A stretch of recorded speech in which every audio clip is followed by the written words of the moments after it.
Welcome to Business Success Tips, where you learn to make more money in less time and have a lot more fun. I think the more fun is going to be special on this one, given the subject. I'm Paul Sanneman, your host, founder of Contractor Staffing Source, where we help contractors build great teams. So I have Morgan Smith today. I got his name right. That's a hard to mess up. From Smith and Company. Okay, we got that. Now, Morgan, tell me a little about what you do and how you got there and your backstory. Yeah. Thanks for having me on, Paul. Great to be here. We're a implementation team for JobTread, but historically we've been consultants for an outside implementation team for all kinds of software, helping mostly skilled trades companies take advantage of all this cool technology out in the world without them having to lift a finger or do a lot of the hard work. Honestly, Paul, my first venture into entrepreneurship came at a young age because my parents sat me down when I was 13 and they said, well, you're either going to get a job or you're going to start your own company. I come from a family of entrepreneurs.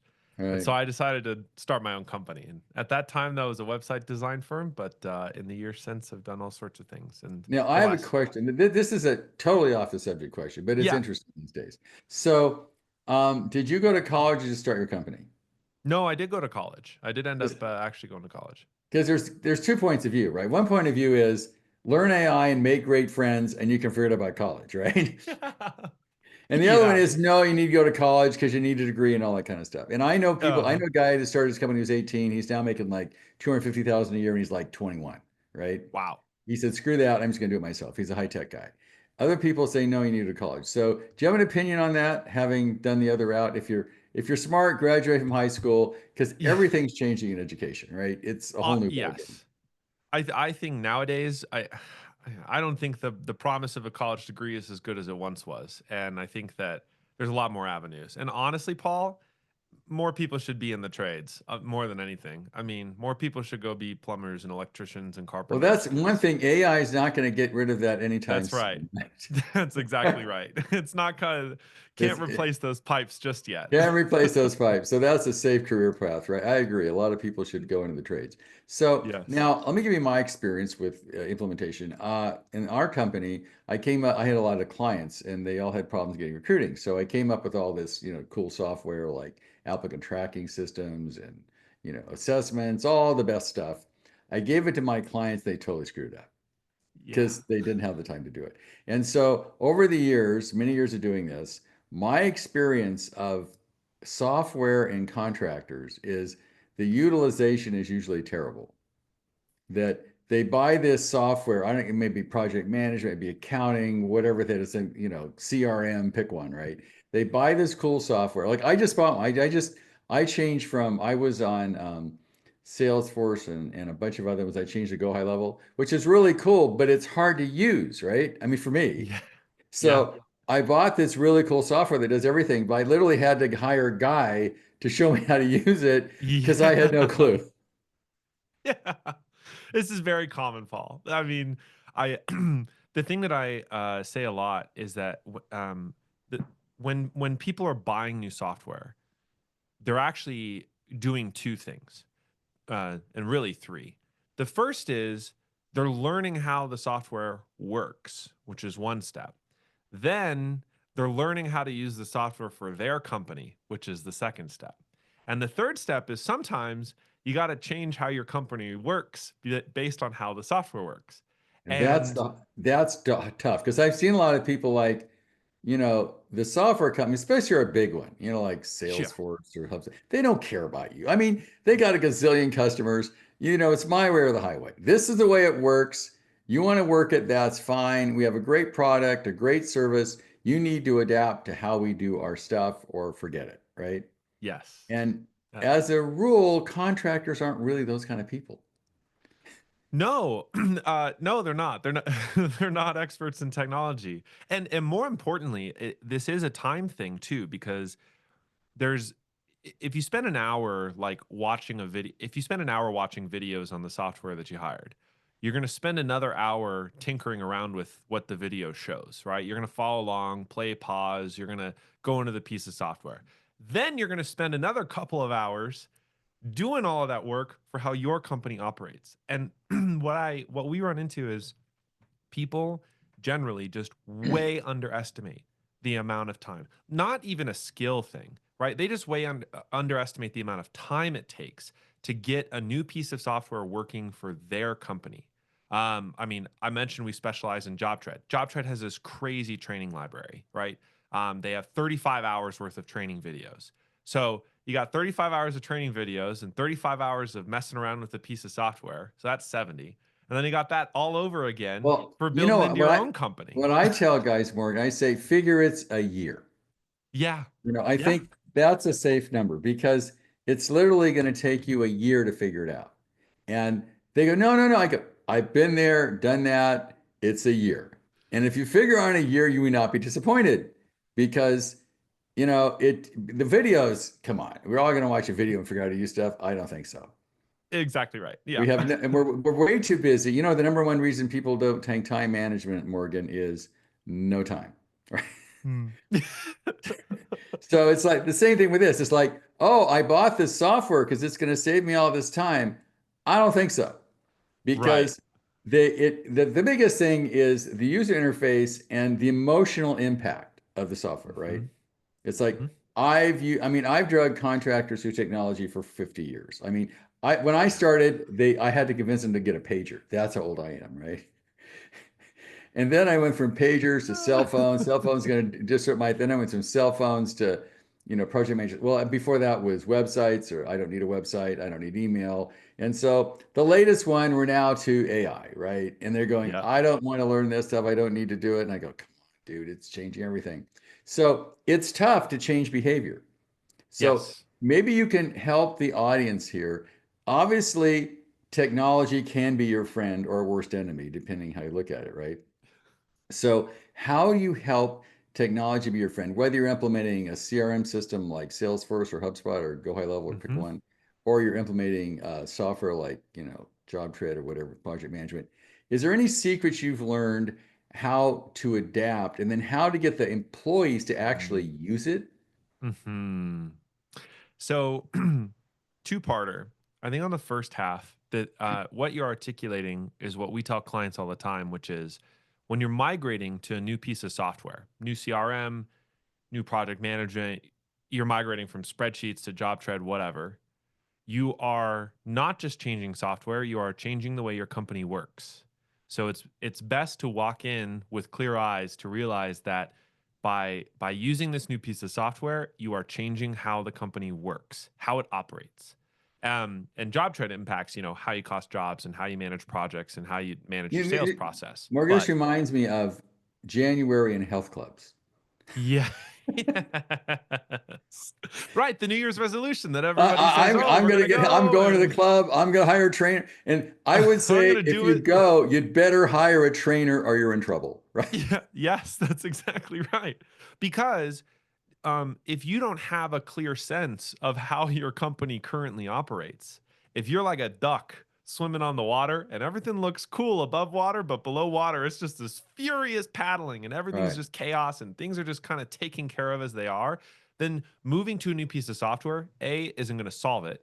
And B, might make things more complicated than you anticipated. And that's part of the reason, to the other part of your question, that teams also end up not adopting it, right?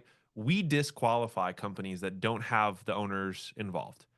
If they're a company of a certain size, right, and some admin comes to us and says, "Hey, we really need help with JobTread," and we get into our discovery process, and we learn that the owners really haven't been involved at all, that's not the right fit for us because what we know is that if it's changing the way the company operates, the owners of the company have to participate in the way that the company operates. And if they are not setting the expectations from the get go, if they are not involved in the discussions about who's responsible for what and making sure and holding people accountable for doing that, it's just not going to work. Right. Well, my experience, like I went through Salesforce, Infusionsoft, right?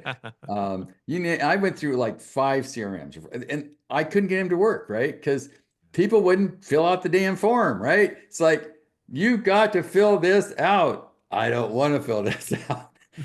And I spent literally 3 or 4 years finally the answer was I go high level, but I hired a guy just to, Mm. just to Yeah. figure out how to use it. Like today I did it. I'm doing like an email thing with it where I'm sending SMS message and stuff.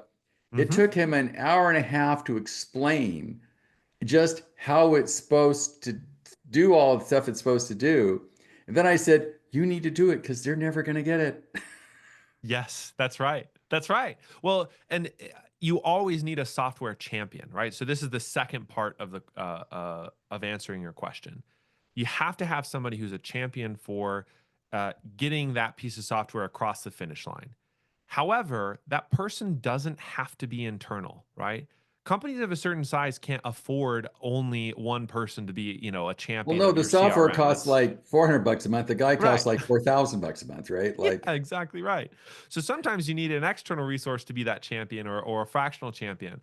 And a champion does two or three things really well. First of all, they can shorten the amount of time it takes to implement something the way that you want it to be, right? mhm, What you can say, hey, I want it to work this way, and that person can come back in a couple of hours and say, this is how it's all done, right? It's right, all together. So that's one thing they can do. The second thing that they can do is they can explain to other people on the team and answer those questions. They can, be that resource for other members. One of the reasons that we see teams not successfully adopt JobTread or another project management tool is that a confused mind always says no, right? This is a right, classic marketing rule. right. Confused mind always says no. The same is true in adopting software. So if your team doesn't know how to enter a daily log and hasn't practiced entering a daily log, or doesn't know where to put their time, or hasn't practiced putting in their time, or done those repetitions with somebody to guide them through that process, no wonder they're not going to do it. They're Well, you confused. They also say, can't, well, you cannot dictate enthusiasm. You go, you no. guys are going to be excited about this because I just went to this seminar and we're going to do this and you're going to love it. Right, That exactly doesn't work right. very well. No, it No, doesn't. I mean, right, and that's a lot of the goal of an implementation partner or a champion is not just to shorten the process and be a resource, but also to proactively change systems. Right, to say, hey, you've been doing it this way, but that way is also really inefficient. Have you thought about doing it this way, this new way? That's why ownership has to be involved because you can't get sign-offs on that without that, without them being involved. And more importantly, once that change has been made, if it is actually better, if it is actually more efficient, if it is actually more seamless and easy for the team in the field or for the back office to do, I guarantee you people will actually be excited I mean, I've about had not a, having to do we've as got much very manual work. sophisticated, applicant tracking system, right? It's really Yeah. complicated. And so what happens is they all say, and I've got, 30 people on it or 35, whatever. But they guys say, look, we're going to get to do all the follow-up on it. You have to make those phone calls. It'll do all the emails. It'll follow Yeah. up. And they go, Ma, it's the best thing that ever happened. But it took them like 4 months to figure it out. But once they got it Yes. happening, they go, wow, this is saving me hours every day. I don't have to do this anymore, Yes. right? People don't wake up and roll out of bed saying, "Boy, I can't wait to click more buttons in software today." Like No, people and don't want that. And there's also a problem in the industry itself. Like software companies are different from training companies. I mean, Yes. they're there to and they sell the software. They go, this is going to fix all these problems. If cat blah blah, blah. And they have all these things that if you do this software, your projects are going to go faster, your bills are going to be better. All this stuff's going to happen, right? But there's a gap between what they say is supposed to happen and what happens because their job and generally they take implementation as, oh, I have to do this, yuck, right? They don't want to do it. It does cost them No. money, it's a pain in the ass, they wish they didn't have to do it, but they sort of say, oh yes, all of them say we have a clear implementation program, Yep. we know how to do this, and they, no problem, we guarantee we'll teach you how to use the software, right? And so what happens is they send them 50 videos and say, Right. okay, guys, figure it out. It's all in video. We don't have to talk to you, right? And it never works because people are going to watch the damn videos. They go, Oh, I'm it's not so going to true. watch, hours and hours of video. They may watch a video, and, it's boring. I'm going to do it. Sure. I think you need a person, whether it's internal or external, a person to listen to the complaints, to work with the people who understands the software and deal with it. Because when I hired my guy that does this, made all the difference because he works with my people on how to get from what it will do to where they are. Yes. Well, and honestly, Paul, that what we find, I mean, the buckets of companies we work with, some are brand new, some are just getting on the program, and other people have been with it for a year or 2 years, and they've used 40% of what it has to offer. And what we find so frequently is that um, we might be able to offer the same content as a software company's video library, but it's so different to do that on a Zoom call together or to do it in person on site with their team, right?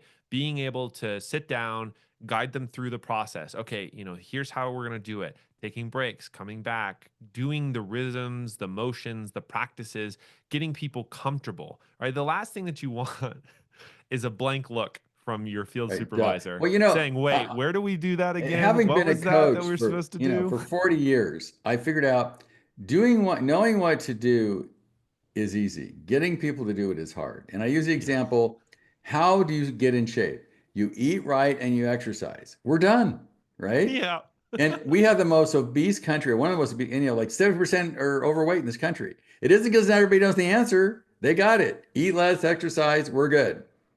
Yep. But getting people to do it, that is a huge challenge. And I think that's something you can do. And I highly advise people, if you're going to have, you all have software, you have to if you're in this industry.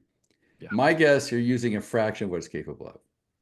And the reason you're fraction of capable is because implementation has not been done because the company doesn't want to do it. Nobody wants to like get it to do it. But when you talk about the ROI, like give an example, Morgan, like what do people spend on you a Mhm. number? And then how much does it increase their efficiency as a company? Whether you, I'll use JobTread because you're doing JobTread, but it works for any Yeah, software. we specialize in JobTread, but I mean, generally, I think for every $1,000 that somebody invests in an external implementation partner, they're probably saving something like 3 to 5x that. Right. Because ultimately, a tool like a CRM, even, right? If you think of your sales process and your sales operations, right? How you're fielding leads and tracking them and following up on them.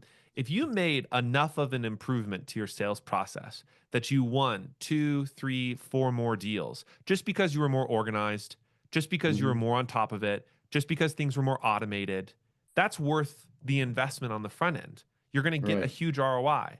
And that's just on the sales process, let alone Well, project I will tell, management or having job having been with costing. contractors 40 years, I'd much rather sell a guy a tractor than software. Yeah, yeah. They can Yeah, see it because contractors are built up, if you're a hammer, everything's a nail, right? So sure. when you look at it, they're used to, well, I can see how that tractor's, I can see how the truck's going to make money. And when it's physical stuff, they got Oh, no yeah. problem pulling out their checkbook. But when it's etheric, like, oh, you should implement this software, or you should have software implementation, or they go, I don't understand it. I don't know it's going to make me any money. I'm going to spend all this Mhm. money. And they don't get the ROI. Mm. Well, and it's definitely the ROI also tends to be more stretched out if they're DIYing it, right? Like ultimately if you're only able to spend 4 to 5 hours a week at most, right? Every business owner we talk to is way too busy to actually sit down and learn the software and do it. So they got a couple of hours a week and then they spend a year doing it and then they wonder, why don't we see any ROI from it? And the short answer is you didn't have an expert on hand who could compress all of that into 6 weeks, 8 weeks at most, and Right. then gets you to that value realization within a couple of months, right? Where you see, oh my gosh, our teams are running on time. Our accountant doesn't have any more complaints about our bills. Right. Our Oh, we taxes are we filed on time. Oh my our God. taxes are filed on time. We're following up with leads. We're getting more business. All of that, yeah, those are the outcomes, but it comes from great operations, right? Operations in your finances, operations in your projects, operations in your sales. And it's really to your point, it's really hard to see the benefits of that in overnight. It's not like buying a It's tractor not and like having it buying. show The up, thing is also the next contractors, day. everything is a project. They don't see it as a process, right? So Right. everything, I mean, I have the same problem with recruiting. I go, you should be recruiting all the time. Well, I brought in the project manager. No, recruiting is a process. Marketing is a process. And you got to do it all the time. But they don't That's see it right. that way. They look at everything as like, well, I'm buying the software. The guy that sold it to me said I'm going to make 10x what I paid on the software. I've had it for 6 months and I don't know how to use 80% of it. Whose Yeah. fault is that, right? Well, and honestly, Paul, I think that some of the operations stuff is also hard if you're not looking at your company from an operations perspective. The hardest currency in this business to win is trust with clients. It's Right, just it without a doubt, it's the hardest thing to win. And operations is the solution to that answer. It's how you win that currency, right? If you show up on time, if your vendors and your subs and your trade partners are all licensed and insured, if everybody is knows what they're supposed to do on the site, if you're tracking money in the background and you got invoices going out on time, and your salesperson, or if you are the salesperson, following up with leads and making sure that customers see that you're attentive and you can listen well, all of those bits and parts of the business are really operations parts of the business. And software is supposed to make your life easier. It is supposed to make each of those bits and parts right, easier to run and easier to work. But if you are trying to solve the software equation at the same time as you're trying to solve the operations question, right. it doesn't work out And well. There's not and when enough you time in the day, basically. and when you look at it, I would say if you're listening to this podcast, I doubt if 50% of you have a standard SOP, standard operating procedures. Yeah.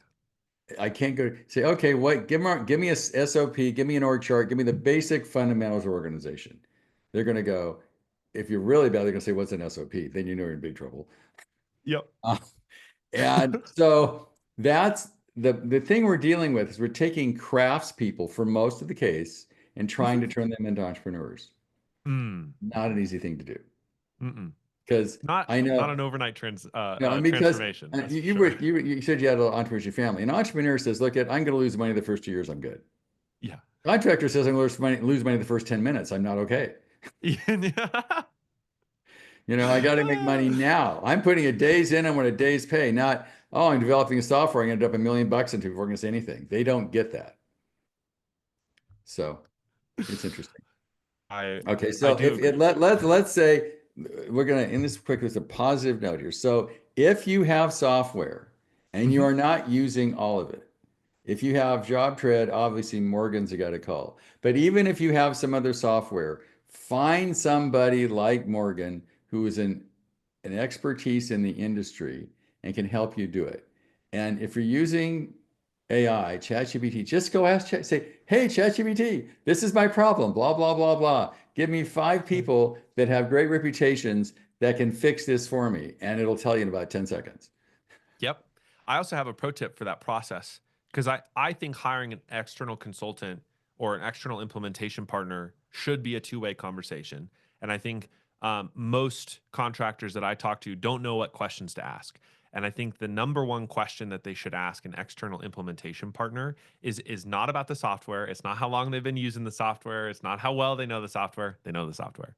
It's how do they think about the software in the bigger company? When they look at HubSpot, when they look at Salesforce, what are the big three things they think will impact a company's operations the most, right? Because not about how cool the automation is or how great the AI chat thing is or any of these other features. It's how is this going to make my life better? And if they can't tell you that, if they always come back to, oh, look at this cool new shiny thing in the software, they're not the right implementation partner. They're not serious about Okay, actually so state making your that one more company time, better. Morgan, so we can get. So, what are the 3 questions they need, or a question they need to Uh, ask the software the big implementer? question is, what are the big three things that you see, you asking the implementation partner, that you see will impact my business by getting this software implemented right? That is the Okay, question cool. you should be asking. Great.